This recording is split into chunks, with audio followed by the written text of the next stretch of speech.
नमस्कार। आप देख रहे हैं बिहार पशु विज्ञान विश्वविद्यालय का यूट्यूब चैनल और आज हम यहाँ पे चर्चा करने बैठे हैं एक बहुत ही खास और अभी जो हाल के दिनों में हमारे माननीय प्रधानमंत्री जी के द्वारा भी एथनो वेटनरी की बात की जा रही है। तो आज हम जानेंगे कि ये एथनो वेटनरी है क्या। हमारे साथ यहाँ पे मौजूद हैं डॉक्टर अनूप कालरा। डॉक्टर अनूप कालरा साहब को 3 दशक की अनुभव है एथनो वेटनरी मेडिसिन पे। इन्होंने ग्रामीण परिवेश में बहुत ही काम किया है। ये एग्जीक्यूटिव डायरेक्टर रह चुके हैं डाबर आयुर्वेद प्राइवेट लिमिटेड में और बिहार पशु विज्ञान विश्वविद्यालय में इन्हें प्रोफेसर ऑफ प्रैक्टिस के तौर पे रखा गया है। ये बच्चों को और हमारे जितने भी लोग बिहार पशु विज्ञान विश्वविद्यालय जो एथनो वेटनरी प्रैक्टिसेस में जो कोर्स नए स्टार्ट किए हैं उस पे सर विशेषज्ञ के तौर पे अपनी जो ज्ञान है उसको बांटेंगे, लोगों के साथ साझा करेंगे। तो आज हमारे साथ डॉक्टर अनूप कालरा मौजूद है। आइए हम सर से बात करते हैं। सर, बहुत बहुत स्वागत है आपका इस ज्ञान और मोक्ष की धरती बिहार में और खासकर मैं विश्वविद्यालय में आपका हार्दिक अभिनंदन और स्वागत करता हूँ। धन्यवाद। सर, ये जो टर्म है एथनो वेटनरी, जी, आखिर ये एथनो वेटनरी है क्या? ये चीज आप हमें बताएंगे, हमारे दर्शकों को बताएंगे। बिल्कुल सही है एकदम। देखिए, हर शब्द में उसका मीनिंग छुपा हुआ। इथनो मतलब इथनिक, पुराने समय से, और वेटनरी मतलब पशु विज्ञान के बारे में, कैसे पशुओं को का इलाज किया जा सकता है, उनकी हेल्थ को कैसे इम्प्रूव किया जा सकता है, उनकी प्रोडक्टिविटी को कैसे बढ़ाया जा सकता है। तो जो हमारे बुजुर्ग थे, हमारे जो ऋषि मुनि थे, उन्होंने, इसको हम ये भी कह सकते हैं कि साइंस ऑफ ऑब्जर्वेशन, क्योंकि उस समय विज्ञान हो सकता है उतना डेवलप नहीं हो, लेकिन साइंस ऑफ ऑब्जर्वेशन बहुत डेवलप कि अगर ये बीमारी होती है तो अगर मैं इन जड़ी बूटियों का इस्तेमाल करता हूँ और ये 3 या 4 जड़ी बूटियों को मिला के अगर मैं देता हूँ तो पशुओं का हाजमा ठीक हो सकता है, डाइजेशन पावर अच्छी हो सकती है। अगर ये जड़ी बूटियां का कॉम्बिनेशन देता हूँ तो इससे थनेला ठीक हो सकता है। तो ऐसी कुछ प्रैक्टिसेस को इथनो वेटनरी कहा गया है।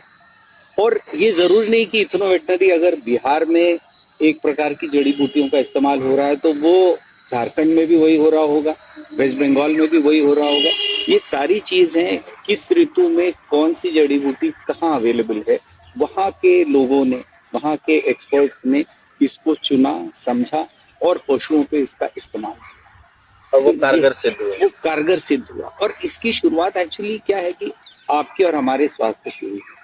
तो उन्होंने ये सोचा कि अगर ये जड़ी बूटियां हमारे काम में आ सकती है तो पशुओं के काम में क्यों नहीं आ सकती, क्योंकि पशुओं का और हमारा साथ तो बहुत पुराना है।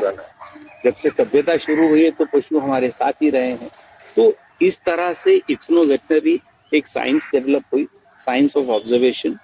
अब धीरे धीरे धीरे उसके ऊपर काम हो रहा है कि वैज्ञानिक तरीके से इसका तथ्य क्या है वो समझने की कोशिश कर रहे हैं हमारे वैज्ञानिक। साइंटिफिक वैलिडेशन की जो बात है अब हो रही है। तो ये है इतना। तो सर, अगर बात करें हम आयुर्वेदा की, तो आयुर्वेदा और एथनो वेटनरी में फर्क क्या है? आखिर दोनों में क्या समानताएं हैं, क्या भिन्नता है, वो थोड़ा सा बताइए उसके बारे में।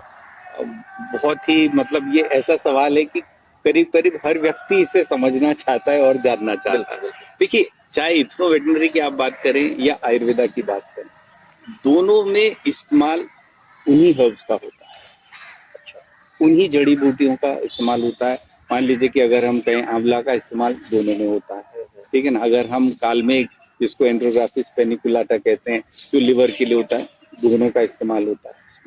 लेकिन आयुर्वेदा क्या है कि एक डॉक्यूमेंटेड साइंस, जिसे एक पुस्तक में कहीं लिखा गया, जैसे चरक द्वारा लिपिबद्ध किया गया और उसके वैज्ञानिक परिणाम हमारे सामने कि भाई ये चीजें अगर इसको दोगे तो ये काम करेगा। और उसके ऊपर कई वर्षों के जो है जो क्या कहते हैं कि मेहनत से जो वैज्ञानिकों ने किया है, तो वो सारी चीज वैज्ञानिक तौर पे डॉक्यूमेंट की गई।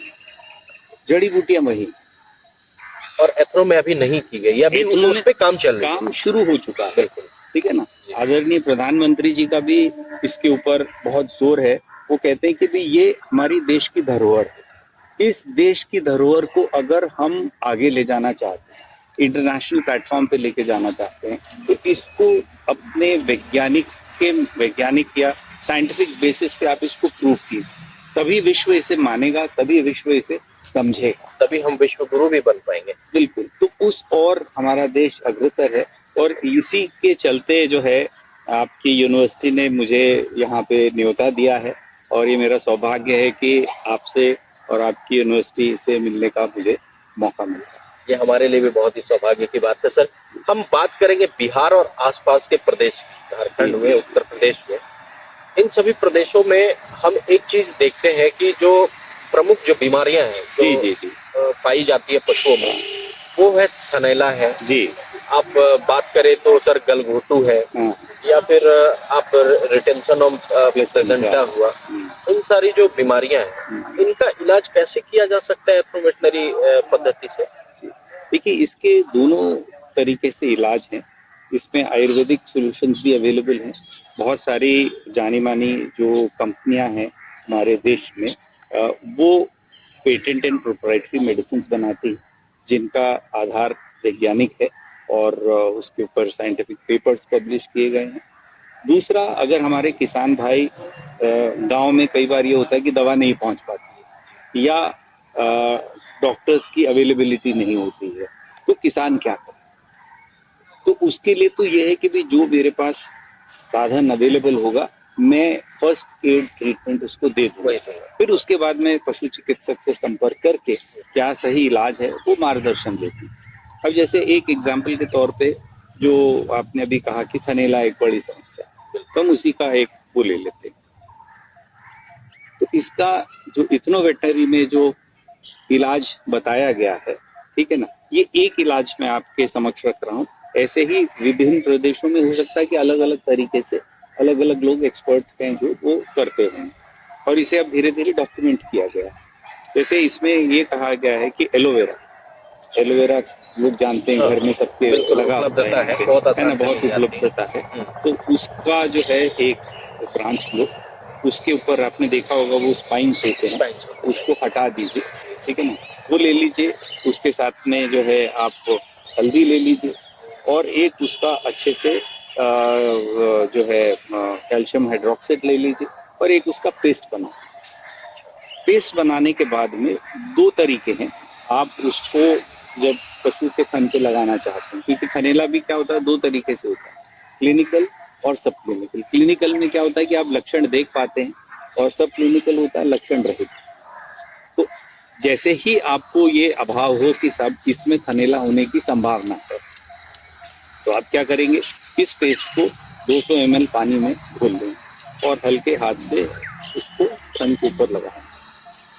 लगाना है या मसाज करना है? नहीं, मसाज नहीं करना, लगाना। लगा देना है। हल्के हाथ से पूरे थन के ऊपर लगा देना, ठीक है। जब आप इसको पूरे थन के ऊपर और पीठ के ऊपर लगाएंगे, ये कम से कम आपको 5 दिन तक ये प्रक्रिया फॉलो करनी है, ठीक है। और दिन में यथासंभव, ऐसा कहा गया है कि आपको 10 बार लगाना चाहिए, लेकिन अगर संभव नहीं हो तो कम से कम आप दिन में 4-5 बार तो निश्चित लगाइए, ठीक है। तो ऐसा करने से जो है, ऐसा प्रूव किया गया है कि थनैला की जो समस्या है उसमें सुधार आता है, और ठीक भी हो जाता है। अब इसका एक जो चीज़, जब मैं यहाँ यूनिवर्सिटी में आया तो एक आप ही मुझसे चर्चा कर रहे थे कि साहब अगर थनैला ठीक हो जाएगा तो एंटीबायोटिक का इस्तेमाल कम हो जाएगा। वही चीज मैं अभी आगे बढ़ूंगा सर। एएमआर की जो बात होती है, बिल्कुल। एएमआर क्या है? ये शब्द आजकल बहुत सुनने को मिलता है। बिल्कुल। आप हमारे दर्शकों को बताएं एएमआर एक्चुअल में है क्या, मतलब जो आम बोलचाल की भाषा में वो कैसे समझे इस चीज को? जी जी, देखिए, एएमआर का अर्थ हुआ एंटी माइक्रोबियल रेजिस्टेंस। क्या हो रहा है कि हमारा जो देश है वो ट्रॉपिकल देश है, ठीक है, बीमारियां अनेक हैं, बैक्टीरिया का मल्टीप्लिकेशन बहुत जल्दी होता है।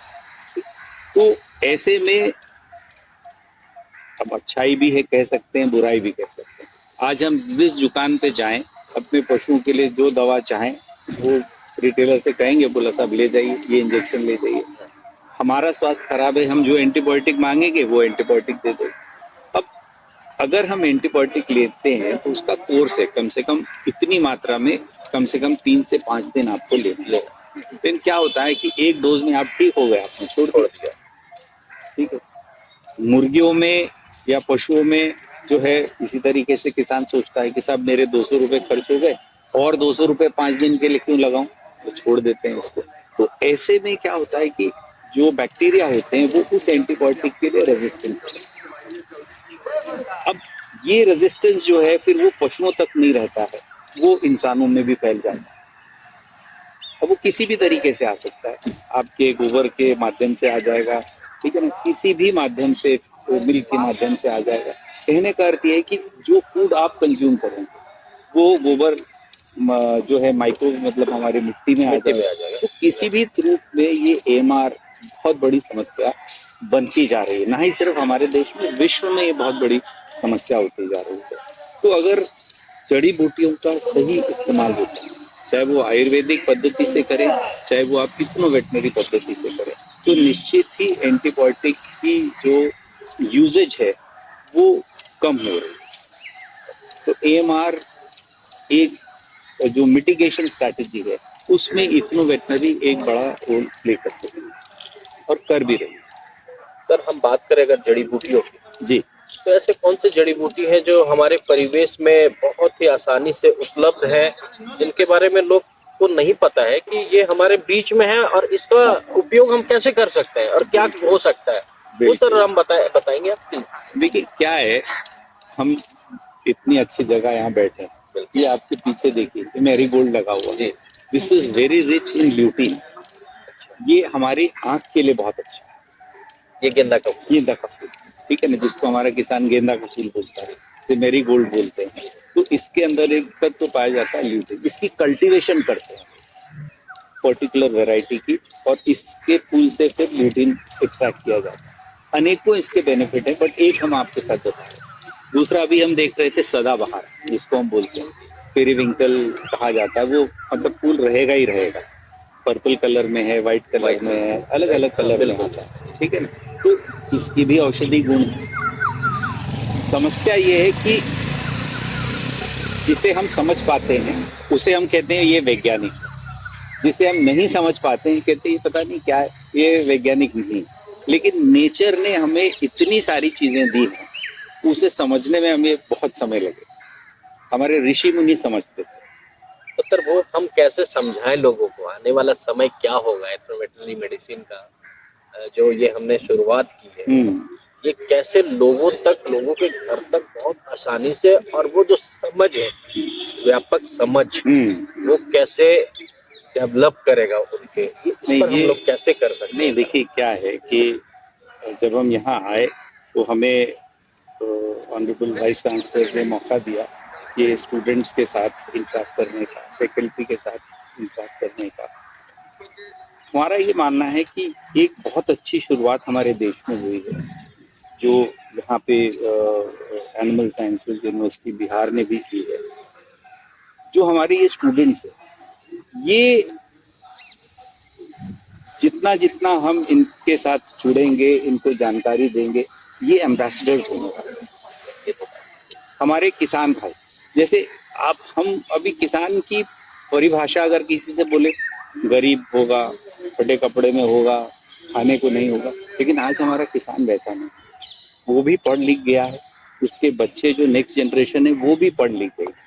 तो दूसरे हमारे जो जिसको हम कहते हैं सूत्रधार, वो होंगे हमारे पशुपालक, वो होंगे हमारे किसान।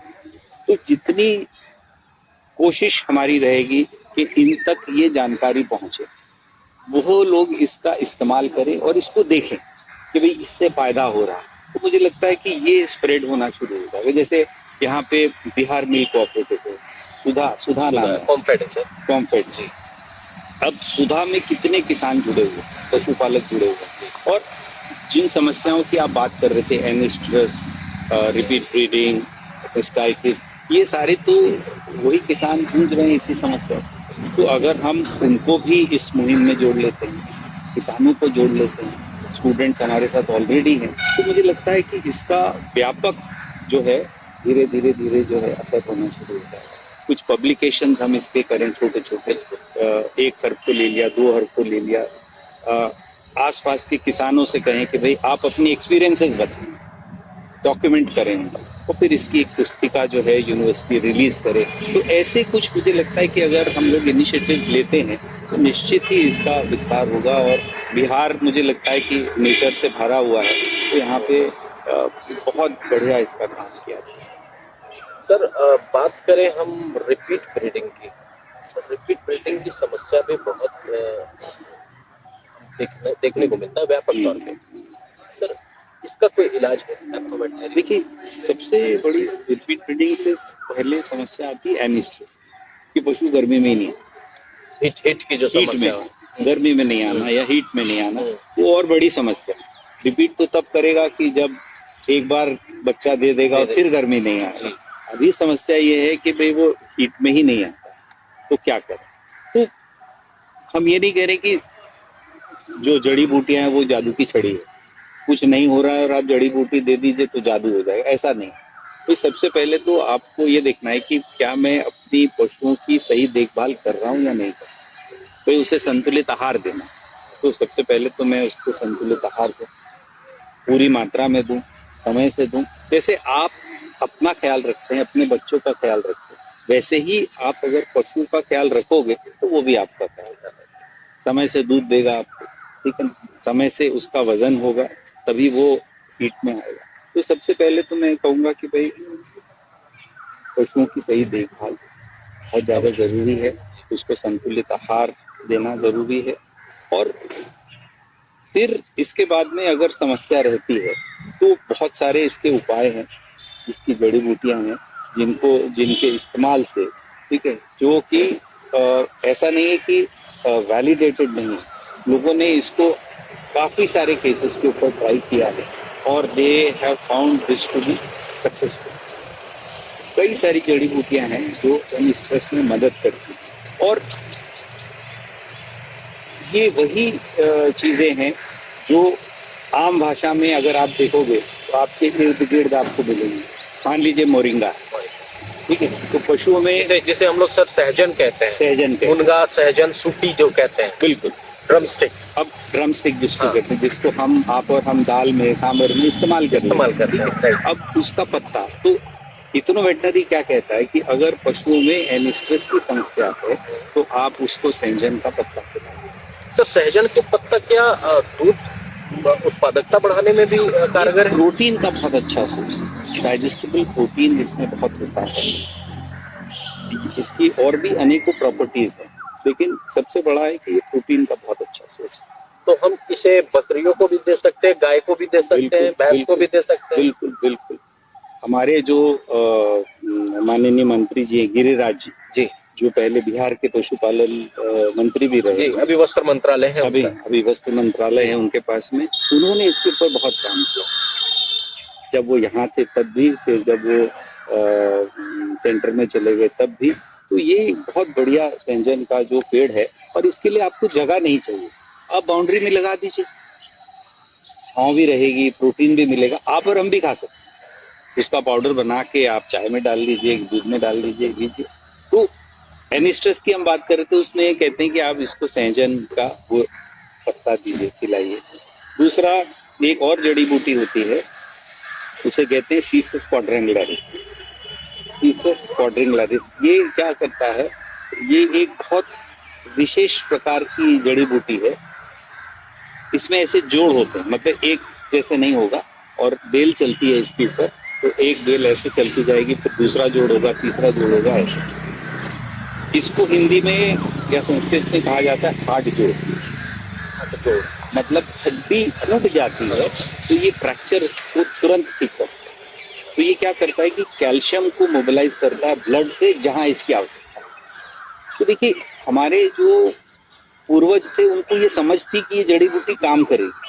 आज हम समझ रहे हैं कि ये कैल्शियम मोबिलाइजेशन का काम कर रही है, ये प्रोटीन का सोर्स है, लेकिन उन्हें इसकी उपलब्धता है, आसानी से ये मिल सकती है। नहीं तो हमारा तो ये सुझाव है कि हमारे पास इतनी बड़ी फार्मलैंड है, हमारे पास इतने सारे केवी के क्यों नहीं हम ऐसा कुछ एक प्रोजेक्ट बनाएं और डिमॉन्स्ट्रेशन के लिए, जहाँ पे किसान आके ऑब्जर्व करें कि सर ये आइडेंटिफाइड जड़ी बूटियां हैं 10-15 एक एकड़ में, उसको बनाएं, डिमॉन्स्ट्रेट करें और यहीं से जो है उसकी जो पौध है वो किसान अपने यहाँ ले जाए और लगाए।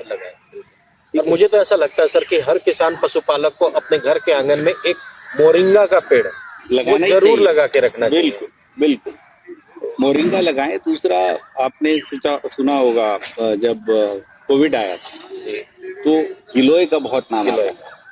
तो गिलोय तो बेल है, आप कहीं पे नीम का, हर घर में नीम का पेड़ होता है, गांव में होता है, चढ़ा दीजिए। वो इतनी बढ़िया एंटीवायरल है, इम्यूनिटी को बढ़ाने में बहुत सहायक है। तो ऐसी सारी जो जानकारी है ये इग्नू वेटनरी में भरा हुआ है। सर एक चीज जो अभी बहुत ही गंभीर समस्या बन के उभरी थी पूरे भारत में हमारे पशुओं के लिए, जिसे LSD बोलते हैं, लंपी स्किन डिजीज, और जिस प्रकार से कोरोना ने एक नहीं कई बार आउटब्रेक अपना दिखाया, उसी तरह LSD ने भी दिखाया। और हम ये नहीं कह सकते कि दोबारा तिबारा ये नहीं आएगा। तो हम precaution is better than cure. तो हम चाहेंगे कि सर प्रिकॉशनरी मेजर्स क्या लें हमारे किसान पशुपालक भाई कि वो अपने पशुओं को इससे बचा सके, LSD से बचा सके। ये LSD जो है ये एक महामारी है, एंडेमिक था ये, जैसे ईस्टर्न पार्ट में बहुत ज्यादा हुआ है, ठीक है ना। तो कहीं ना कहीं ये पाया गया कि जिन पशुओं की इम्यूनिटी कम थी उसको ये इसकी जल्दी अटैक। तो इग्नू वेटनरी में, आयुर्वेदा में बहुत सारे इम्यूनिटी एनहांसर्स, एडेप्टोजेनिक वर्णित है। जैसे उसमें सबसे इम्पोर्टेंट है, वो अपने यहाँ भी होती है बिहार के आसपास, उसे कहते हैं अश्वगंधा, विधानिया सोमनिफेरा जिसका साइंटिफिक नेम है। तो इसको अश्वगंधा इसलिए कहते हैं क्योंकि इसकी जड़, पौधा जो होता है यूज इसकी जड़ ही होती है, तो इसकी जो स्मेल है वो अश्व की जैसे होती है, घोड़े की जैसे, इसलिए इसका नाम है अश्वगंधा। तो अश्वगंधा की जो रूट है उसके सेवन से पशुओं की इम्यूनिटी बेहतर बनी जाती है। तो ऐसे इग्नू वेटनरी सॉल्यूशंस हैं, उसमें अगर आप क्या बोलते हैं अश्वगंधा का इस्तेमाल करते हैं समय समय के ऊपर, इसमें कोई बुराई नहीं है, रेगुलर इस्तेमाल भी किया जा सकता है, तो उससे इम्यूनिटी बनी रहेगी, दूसरे रोगों से लड़ने की क्षमता बेहतर हो जाएगी। बाकी अगर हो जाता है तो इसके लिए स्किन की कई सारी प्रिपरेशन हैं, जिसके अंदर नीम की हम चर्चा कर ही रहे थे, तो नीम के जो पत्ते होते हैं उसकी जो पेस्ट होती है उसको हल्दी के साथ मिला के अगर लगाया जाता है, उसमें हो सकता है देवदार तेल का इस्तेमाल हम करते हैं। तो जो अवेलेबिलिटी, मान लीजिए यहाँ पे देवदार तेल नहीं मिल रहा है तो क्या कीजिएगा, तो हल्दी है आपके पास में, नीम है, आपके मस्टर्ड का तेल है, जो सरसों तेल होता है, सरसों उसकी पेस्ट बनाइए, उसको लगाइए, उससे ठीक हो जाएगा। तो ऐसी कई सारी अनेकों इग्नू वेटनरी प्रैक्टिसेस हैं जो वर्णित है। तो मुझे लगता है कि ये जो इग्नू वेटनरी मेडिसिन है, ये जो पद्धति है, जी, ये एक हम कह सकते हैं कि जो सरकार जिस मोटो की ओर बढ़ रही है कि to doubles the farmer income, बिल्कुल किसान की आय को दुगना करना, तो उस पे ये बहुत ही सहायक होगा। बिल्कुल बिल्कुल सहायक होगा। और दूसरा क्या होगा ना कि बहुत सारी चीजें आज हम इंपोर्ट करते हैं, ठीक है, कि साहब ये भी इंपोर्ट कर लें, ये भी इंपोर्ट कर लें। तो अगर हम अपने, जैसे प्रधानमंत्री जी बोलते हैं कि आत्मनिर्भर भारत, तो अगर हम बहुत सारी चीजें अगर हमारे देश में हैं, उसको हम वैज्ञानिक रूप में अगर समझ लें और उसको जो है डिमॉन्स्ट्रेट कर दें, तो ना कि ये होगा कि उन चीजों का हम एक्सपोर्ट भी कर पाए, निर्यात कर पाए, बिल्कुल, ठीक है। तो एक तो ये है कि हमारी इनकम बढ़ेगी और जो हम आयात करते हैं वो भी घटेगा। तो अल्टीमेटली तो देश को जो है, हमारी जो पुरातन सभ्यता है, ज्ञान है, विज्ञान है, उससे निश्चित मुझे लगता है कि फायदा होगा। बिल्कुल ये फायदा होगा और हम उम्मीद करते हैं कि भारत अग्रणी स्थान हासिल करे और एक टॉर्च बियरर का रूप में ये भारत देश हमारा काम करे। जी, बहुत बहुत धन्यवाद सर, आपसे बात करके बहुत ही अच्छा लगा और हमारे किसान पशुपालक भाई को बहुत ही बेहतर जानकारी मिली कि किस तरह से अपने घरेलू और आसपास जो परिवेश है जी उसमें जो मौजूद जड़ी बूटियां हैं, जी जो पेड़ है, जो पौधे हैं, उनसे वो कैसे अपने पशुओं का स्वास्थ्य पे बेहतर वो रख सकते हैं। और एक चीज मुझे भी आप जब कह रहे थे तो मैं ऐसे ही यूनिवर्सिटी में टहलने सुबह चला गया था। तो एक तो होता है कि हमने पौधों का कल्टीवेशन किया, ठीक है, और एक जंगल में होने वाले पौधे जिसको हम कहते हैं कि ये बेकार है, ठीक है। एक पौधा मुझे दिखा और वो कटा हुआ था ऐसे ही, क्योंकि जानकारी नहीं। इसे जो है कहा जाता है लठ जीरा। आपने देखा होगा एक पौधा होता है जिसमें कांटे कांटे होते हैं, ऐसे ही ग्रो होता है, सड़क के किनारे आपको मिल जाएगा ये। पत्ते में भी कांटे होते हैं? पूरा ऐसे ऐसे टहनी होती है उसकी, और वाइल्ड ग्रो होता है, और उसके अंदर जैसे जीरा होता है ना, जी जी। तो जीरा जैसे उसके ऐसे निकले हुए होते हैं। आप पकड़ेगा तो बहुत तेज लगता है। उसका बोटानिकल नेम है एक्रेंथस एस्पेरा, और उसे लठ जीरा देसी भाषा में बोलते हैं। ये बहुत प्रभावी पौधा है। इसके जो बीज होते हैं उसके अंदर अमीनो एसिड का प्रोफाइल बहुत अच्छा है। ऐसे बहुत सारे अनेकों चीज हैं पौधे, अनेकों पौधे जो हमारे बीच है, मगर हम उनके बारे में जानते नहीं, मैं उनकी यही क्या कह रहा हूँ। विशेषताएं हैं, हाँ, हमें ये हमें नहीं बताने पता की है। जरूरत है हाँ, लोगों को। तो ये जैसे जैसे हम लोग किसानों के पास पहुंचेंगे तो मुझे लगता है कि धीरे धीरे इसका विस्तार होगा, और निश्चित ही भलाई। एक समृद्ध पशुपालक बनेंगे बिल्कुल। और उन्नत उत्पादकता के साथ एक अच्छे पशुधन का निर्माण। निश्चित निश्चित। तो ये थे डॉक्टर अनूप कालरा, जिनसे हम बात कर रहे थे एथनो वेटनरी मेडिसिन पर, जो हमारे परिवेश, हमारे आसपास में जो जड़ी बूटियां हैं, जो पेड़ पौधे हैं, उनके माध्यम से हम कैसे अपने पशुओं का इलाज बेहतर कर सकते हैं और उन्हें स्वस्थ रख सकते हैं, और हम यानी किसान और पशुपालक भाई अपने आय को दोगुनी कर सकते हैं और अपनी जो लागत है, जो खर्च है पशुपालन में, उसे कम कर सकते हैं। हम जो पॉडकास्ट कर रहे थे, इसी तरह से हम और भी अन्य पॉडकास्ट लेके आएंगे सर से, आगे भी हम बात करते रहेंगे। फिलहाल ये वीडियो आप देख रहे हो तो आप हमें कमेंट बॉक्स में बताएंगे कि आपके पशुओं को कौन सी समस्या है और उसका निदान कैसे एथनो वेटनरी पद्धति से किया जा सकता है। हम उसका जवाब आप तक जरूर लेके पहुंचेंगे। देखते रहिए बिहार पशु विज्ञान विश्वविद्यालय का यूट्यूब चैनल को सब्सक्राइब करें, लाइक करें और इस वीडियो को शेयर जरूर कीजिएगा। बहुत बहुत धन्यवाद।